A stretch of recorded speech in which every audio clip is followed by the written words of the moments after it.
Continuamos ya con la última conferencia de las películas que proyectamos ayer. Y bueno, tengo el gusto de presentar a un amigo y colaborador del festival y además socio productor de un proyecto que tenemos, que de ese daremos noticias más adelante. Ahorita todavía no. Pero el día de hoy vamos a hablar de su película, de la antología Tetsudon, que ayer tuvimos la oportunidad de verla a la medianoche y que la verdad me dio mucho gusto que hubiera gente en la sala, y eso es, creo que de las cosas que son las metas cumplidas de un festival, independientemente de todo lo que hay alrededor y de fiestas y de todo lo que hay, que las salas estén llenas. La verdad me llena mucha de satisfacción saber que la meta principal se está cumpliendo.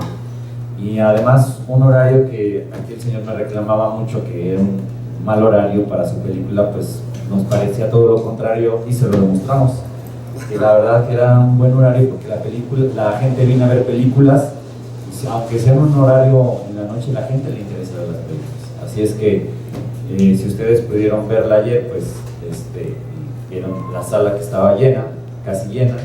Y bueno, pues ayer ya no, como ya terminó tarde, no pudimos hablar con Ulises en el Q&A, así es que todas las preguntas que quieran hacerle, pues aquí está Ulises. Ulises, gracias por estar nuevamente, bienvenido. Hola. No, pues, gracias a ti por haberme invitado y haberme invitado con la película. ¿Sí se escucha? Sí. Nada, yo estoy bien contento de estar acá. De hecho, yo había venido de forma continua 4 años, más uno de jurado, más el anterior en el otro festival, como unos 5 o 6 años seguidos llevo viniendo, y no conocía, por ejemplo, este espacio que está realmente padrísimo. Me dicen que aquí fue la fiesta, ¿no?, de inauguración. Está padrísimo, está embrujado. Creo que lo hubieras tenido desde hace tiempo, está padre. Y bueno, y disfrutar justamente más el pueblo. Pues aquí andamos, y saludando a los buenas tardes ya ahora. Bueno, pues ahora sí que las preguntas que quiera hacer las personas que la vieron, aquí tienen a Ulises y aquí. ¿Cuándo un Tetsudon a la mexicana? Digo, eres productor, puedes hacerlo, ¿no lo has pensado? Sí, no, claro.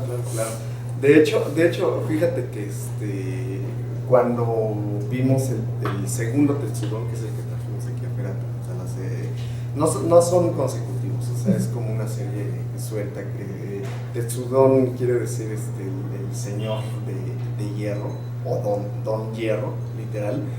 Y es una serie de películas que hacen, en la cual se juntan pues 2 decenas, digamos, de cineastas japoneses, y abordan una temática mítica, sobre todo de cine, que ha creado el cine japonés. O sea, en este caso fueron los kaijus, pero también han sido los ninjas o el terror, el humor específico de los japoneses, que ustedes lo conocen, que es bastante obsceno, raro, no sé qué. Hay una nueva emisión en la cual también fui invitado, pero ya no pude llegar por tiempos a filmar, que se llama R18, o sea, como la clasificación. Entonces podríamos hacer, digamos, una participación muy pues pasada de tueste, ¿no? O sea, porque podría ir desde el porno hasta algo que no fuera permitido en el cine. Justamente esa era la regla en el cine comercial. Y bueno, retomando esto, por supuesto, las antologías, pues es una forma de realizar que se ha venido haciendo aquí en México. Yo ya participé estoy participando en Aztec, que es como productor y como director, y participé en México Bárbaro, que fue una experiencia, pues se puede decir que primigenia, ¿no?, de esta nueva corriente, porque ya había habido este tipo de intentonas. Y bueno, pues estamos viendo proyectos hacia adelante que tengan esa misma característica, porque dadas las condiciones de la economía mexicana, cómo está todo esto, pues creo que tenemos que unir esfuerzos y unir talentos y mostrar nuestro trabajo de esa forma. Entonces nos ha tocado estar de los dos lados, produciendo y estar dirigiendo, y pues créeme que para mí, en mi experiencia, ha sido mucho más difícil, así un calvario inmenso, hacer estar en una antología como productor, sí quiero decir que el carácter mexicano, podría decir, o el latino probablemente, está muy distante de trabajar en equipo. Y entonces sí es difícil, tienes que tratar no solo con los egos de las personas, sino a veces con sus patologías, ¿no? Entonces es difícil. Y estamos en ese planeando nuevas antologías. Si quieren les platico un poco para los que no vieron. Sí, pero platico un poco de qué va y cómo está conformado. Sí, les decía, este capítulo se trata específicamente de los kaijus. ¿Qué es un kaiju? Un kaiju es un coloso como Godzilla, como Ultra Seven, Ultraman, que tiene como característica mítica en Japón, dado que tienen muchos temblores como nosotros, es que la gente se explicaba que un kaiju, un animalejo, estaba debajo de la tierra agitándose. Y entonces, bueno, pues la fantasía lo llevó a que ya salía y tendría que haber una persona que los combatiera, justamente un kaiju bueno, y se crearon todo este tipo de personajes como Ultra Seven, Ultraman y qué sé yo. Justamente en esa parte, y estábamos platicando ahí en la presentación, en una de las presentaciones que se hizo en Tokio, que es muy similar en esa parte al terror mexicano hoy actualizado con esto de los temblores. Allá pues también les tiembla cada rato y les tiembla macizo, entonces tenemos ese vínculo y probablemente lo pudiéramos tener con algunos otros pueblos. Entonces creo que no está muy bien atendido en México este mito, ¿no? Aquí solamente hay un mito azteca, que es que el mundo, digamos, está sostenido por una especie de armadillo lagarto que sostiene la planicie de la tierra. Ellos también consideraban que era plana. Entonces, sí, de que lo hay, pero pues ya no lo hemos como que desarrollado, ¿no?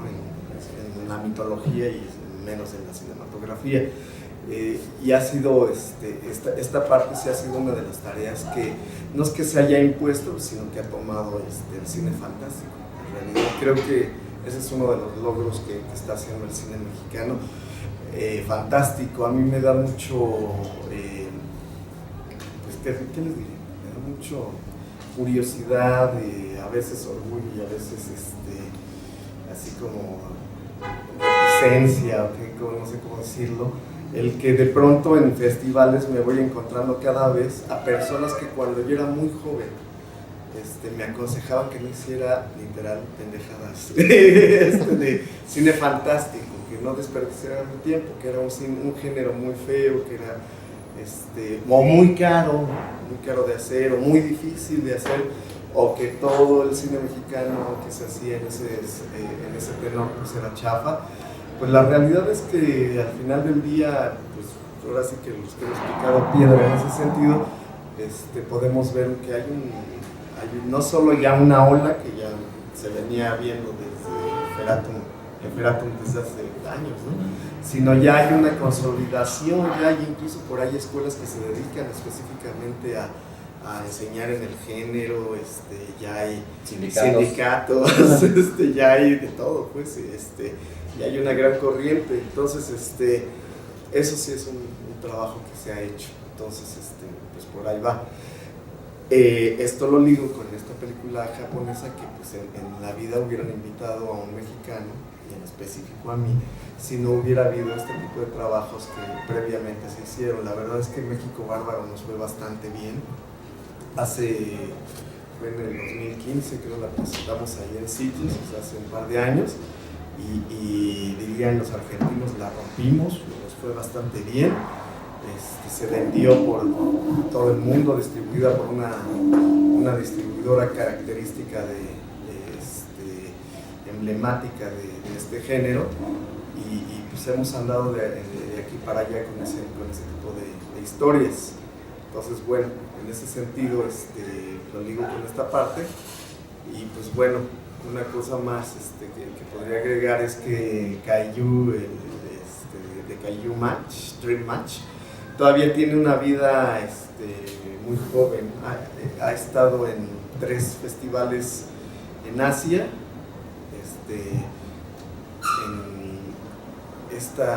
en España lleva 2, y donde todavía no llegamos es en Estados Unidos. Ahora aquí es los primeros avistamientos, digamos, pero vamos a llegar a un festival que se dedique específicamente a los kaijus.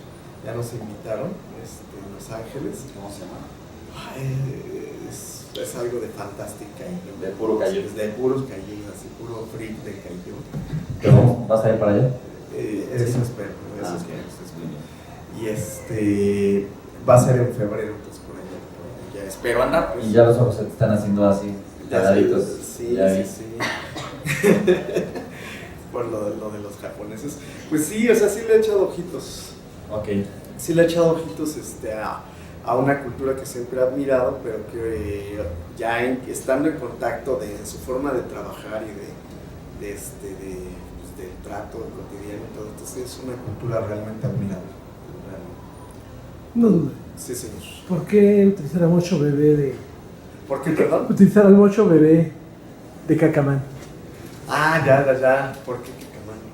Lo que fíjate que esa era una idea de hace mucho. Ya tenía un guión que era específicamente de un personaje, un político, literal, se iba convirtiendo en eso, en Caca, pero era más un melodrama fantástico, por así decirlo, ¿no? Un candidato, pues así guapísimo, tipo Peña Nieto y tal, se va convirtiendo de pronto en mierda, huele feo y tal, y hasta que literal está apestado, entonces se tiene que pasar del otro lado y ver la vida desde el otro lado. Esa era la idea primigenia de un largometraje, por ahí que pues, sigo viendo cómo lo hacemos. Y entonces cuando me invitan aquí, pues dije, pues estaría padrísimo, imagínate que se hiciera un kaiju de mierda literalmente en la ciudad, no el presidente, que es pues básicamente lo que nos pasa sexenio tras sexenio, o sea, que llegue un personaje, en este caso todo guapo, y de pronto se hace una mierda y no sabemos qué hacer con ella, nos destruye. Y además hay cosas que las películas te regalan de forma destinataria, ¿no?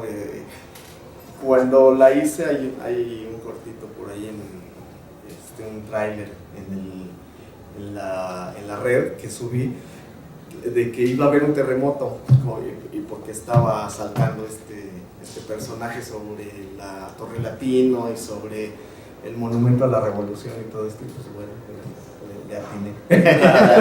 Pues a Felipe Calderón le decían fecal. Exactamente, o sea, siempre, de hecho, es lo mismo que te decía, en realidad nosotros también tenemos un sentido del humor, nosotros mexicanos, un sentido del humor bastante obsceno y este tipo de cosas, pero lo reprimimos y lo mandamos como a un albur muy que a mí me parece a veces muy vulgar, si no está muy bien aplicado. Ya se vuelve así como, no solo vulgar, como tonto, ¿no? Moralista, exactamente. Y pierde esta parte que dice Celine, ¿no? Que si tú utilizas la obscenidad como un arma de disolución, se vuelve revolucionaria. Entonces en esa parte creo que nuestro humor es así, pero no lo aplicamos porque todavía tenemos muy acendrado esto de me va a castigar Dios, me va a castigar la autoridad, me van a dar un manazo. Sí, claro, y es bien difícil. Tú métete a un cine, a una película mexicana, y a mí me llama la atención, y ya hoy en día ya me enoja, en que sale algún personaje, Carmen Salinas, el que sea, y dice, ay, pinche güey, y todos, jajaja. ¿Por qué? Porque es como una liberación, ¿sí me explico? Así hablamos diario, ¿no? Así nos gritamos y todo, pero en el cine nos da risa y creemos que es como una comedia en lugar de que es una cosa como costumbrista.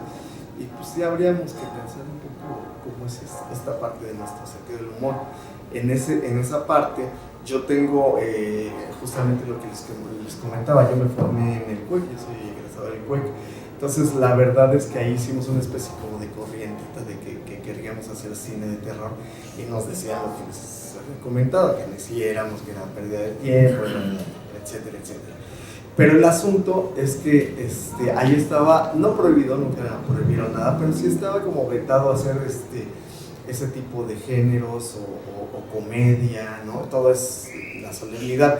Y si tú hoy en día te planteas en política, en espectáculos, hoy mismo con cualquier director mexicano, son súper solemnes, o sea, la solemnidad, aunque tú te lo encuentres después y te cuentes 2000 chistes, frente a todos los demás es solemne, la solemnidad es la apariencia, la máscara, ¿no? La persona. Y esa parte creo que impide que haya una explosión de una verdadera comedia, ¿no? Que no es Derbez, no es ese tipo de situaciones. En México me refiero, que ese es el segundo o tercer paso que sigue. Es decir, el terror ya medio lo salvamos, en la ciencia ficción ahí vamos, la fantasía va para mucho, todavía falta muchísimo, pero la comedia es el siguiente paso que se viene a salvar. La comedia mexicana es exquisita, pero se ha perdido en el cine por las cosas burdas que hemos visto, ¿no? O sea, una comedia romántica en La Condesa, en la cual pues no hay una progresión dramática y todo es aspiracional y qué sé yo, cuando nuestro sentido del humor es muy otro. Por ejemplo, les quiero comentar esta parte ya nada más, creo que estoy haciendo tiempo. en el 85 tembló y a las 2-3 horas ya había chistes por todos lados de esto. Y no me refiero a memes, eran chistes literal. Por ejemplo, que el DF ya le iban a decir la dona, porque ya no tenía centro. No, o sea, cosas así. Y hoy en día tú lanzas un chiste de temblor o algo que pudiera ser, no, te linchan terriblemente. Y aún así tú hayas sido, a mí me constó de un personaje que se le cayó a su casa, hizo un chiste al respecto, y ahí mismo le reprochan, oye, pero pues cómo que no sé qué, siendo que el chiste les cuenta. Me sigo hablando de mí. Exactamente, es liberador, así que, pues es eso. Bueno, muy bien.